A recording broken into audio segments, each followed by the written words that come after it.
बिहार विशेष police सशस्त्र police अधिनियम 2021, Bihar special armed police act 2021।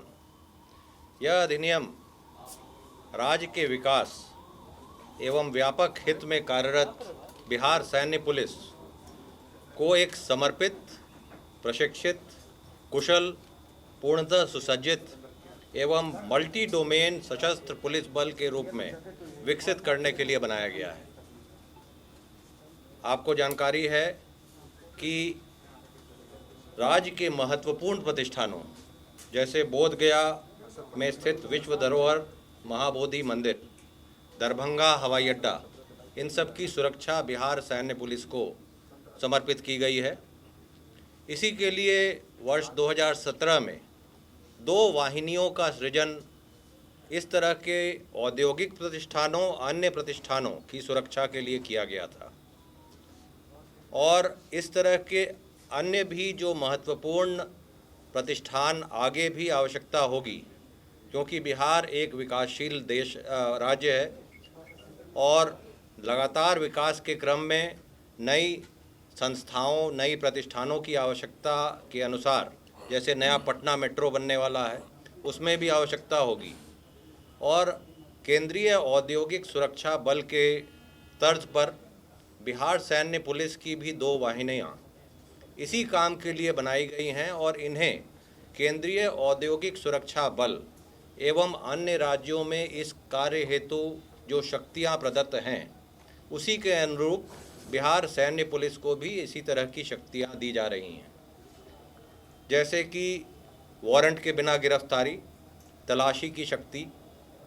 आप सभी हवाई अड्डों में गए हैं और जानते हैं कि हवाई अड्डा में अगर आप भी पाते हैं कि कहीं उग्रवादी गतिविधि है या कोई व्यक्ति कोई एक्सप्लोजिव, कोई बॉम्ब को कहीं छिपाते हुए पाया जाता है, तो मुझे भी विश्वास है कि आप सभी यही चाहेंगे कि वहाँ जो तैनात पुलिस है, जो सैन्य पुलिस है, वो अविलंब कार्रवाई करे, अविलंब गिरफ्तार करे, अविलंब तलाशी करे और गिरफ्तार करके जो व्यक्ति है उसको पुलिस के सुपुर्द करे, ताकि वहाँ पर जो जनता है उसकी सुरक्षा हो सके। तो यह जो प्रावधान है वारंट के बिना गिरफ्तारी और तलाशी की, यह मात्र जनता की सुरक्षा और हित के लिए बनाया गया है। राज्य में पूंजी निवेश, औद्योगिक विकास, ऐतिहासिक एवं सांस्कृतिक धरोहर के स्थलों एवं पर्यटन स्थलों के संरक्षण एवं सुरक्षा को बल मिलेगा। साथ ही बिहार सैन्य पुलिस का, जो कि अब बिहार विशेष सशस्त्र पुलिस कहलाई जाएगी, उसके द्वारा राज्य में आंतरिक सुरक्षा को भी सुदृढ़ किया जाएगा। पिछले 1 दशक में केंद्रीय सुरक्षा बलों, केंद्रीय पुलिस बलों की तैनाती में काफ़ी वृद्धि हुई है। जहां एक तरफ 2010 में बिहार में 23 कंपनियां कार्यरत थीं, 2020 में 45 कंपनियां केंद्रीय पुलिस बल की कार्यरत हैं। बिहार विशेष सशस्त्र पुलिस के माध्यम से एक तरफ अपनी केंद्रीय पुलिस बल पर निर्भरता को कम किया जाएगा, दूसरा यहाँ के लोगों को रोजगार का अवसर भी बढ़ेगा। बिहार एवं अन्य राज्यों में पूर्व से ही पुलिस व्यवस्था 2 भाग में विभक्त है। 1861 का पुलिस अधिनियम और 1892 बिहार पुलिस अधिनियम 1861 और 1892 में बंगाल मिलिट्री पुलिस अधिनियम के द्वारा दोनों शासित थे। जो थानों में कार्यरत पुलिस हैं और थे, वो पुलिस अधिनियम 1861 के द्वारा शासित थे और बिहार सैन्य पुलिस, बिहार एवं बंगाल सैन्य पुलिस, बंगाल मिलिट्री पुलिस, वो 1892 के अधिनियम द्वारा शासित था। 2007 में पुलिस अधिनियम जो बनाई गई, वो थानों में कार्यरत पुलिस के लिए पूरी तरह से सुदृढ़ करने के लिए बनाई गई और अभी जो अधिनियम 2021 में पारित की गई है, उसके माध्यम से बिहार सैन्य पुलिस, जो पुनः बिहार विशेष सशस्त्र पुलिस कहलाई जाएगी, उसे सुदृढ़ और अधिक अच्छे तरह से कार्य करने के लिए अधिनियम बनाई गई है। 1 शताब्दी से अपने सुविख्यात अस्तित्व के दौरान बिहार सैन्य पुलिस ने अपनी कार्य पद्धति, बटालियन आधारित संगठनात्मक ढांचे इत्यादि के आधार पर पृथक पहचान एवं कार्य संस्कृति विकसित की है, जिसके दृष्टिपत इसकी अलग पहचान बनाए रखना आवश्यक है। पश्चिम बंगाल एवं उड़ीसा राज्य, जिनकी सशस्त्र पुलिस पूर्व में बंगाल मिलिट्री पुलिस अधिनियम 1892 के अधीन शासित थी, आज भी अपनी सशस्त्र पुलिस को अलग अधिनियम के तहत शासित कर रहे हैं। इसी प्रकार उत्तर प्रदेश, राजस्थान, मध्य प्रदेश, महाराष्ट्र आदि राज्यों में भी सशस्त्र पुलिस बल के लिए अलग अधिनियम कार्यरत है।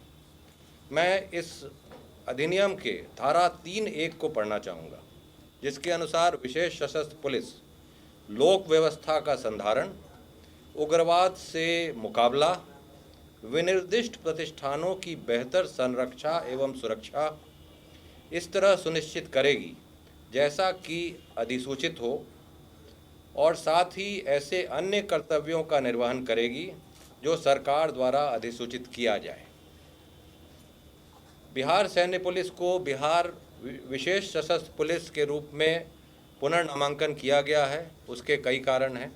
इसका एक कारण तो यह है कि राज्य सरकार द्वारा कई नए दायित्व इस सैन्य पुलिस को दिया गया है, और केंद्रीय सुरक्षा बल की तर्ज पर औद्योगिक सुरक्षा एवं धरोहरों की सुरक्षा भी इसे दी गई है, हवाई अड्डा की सुरक्षा दी गई है, और अन्य सभी राज्यों में भी यह सैन्य शब्द हटा दिया गया है। तो अब ये विशेष सशस्त्र पुलिस के नाम से ही जाना जाएगा, और जैसे अन्य राज्यों में भी है। इसका अधीक्षण, इस बल का अधीक्षण, समादेशन, प्रशासन पुलिस महानिदेशक के अधीन रहेगा, और यह प्रावधान बिहार राज्य में संचालित व्यवस्था एवं अन्य राज्यों के सशस्त्र पुलिस एवं केंद्रीय पुलिस के अनुरूप है।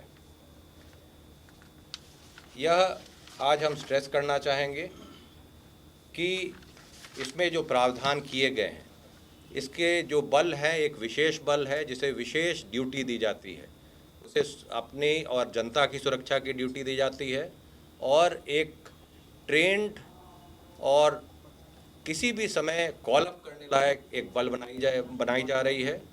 और इस तरह के बल जो कि विशेष सुरक्षा देती है, उसके लिए आंतरिक डिसिप्लिन के लिए भी विशेष प्रावधान किए गए हैं। सामान्य पुलिस से अधिक इसके कड़े डिसिप्लिन के प्रावधान किए गए हैं, परंतु उसकी आवश्यकता है, क्योंकि यह आवश्यकता उसकी ही नहीं है, हम सबकी है।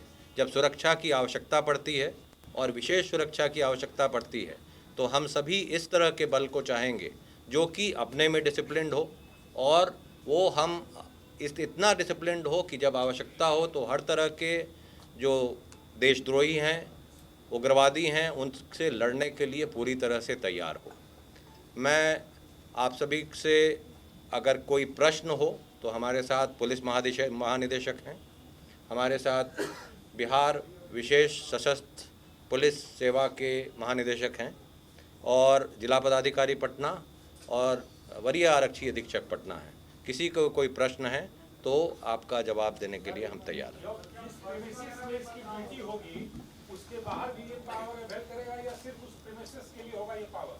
मैं ये स्पष्ट कर देता हूँ, ये विनिर्दिष्ट प्रतिष्ठानों के लिए ही यह शक्ति दी जा रही है, अरेस्ट विदाउट वारंट एवं तलाशी की।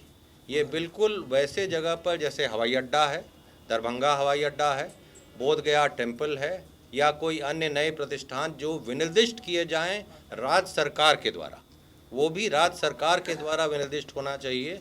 वहीं पर ये पावर है, ये बाहर में ये पावर नहीं है।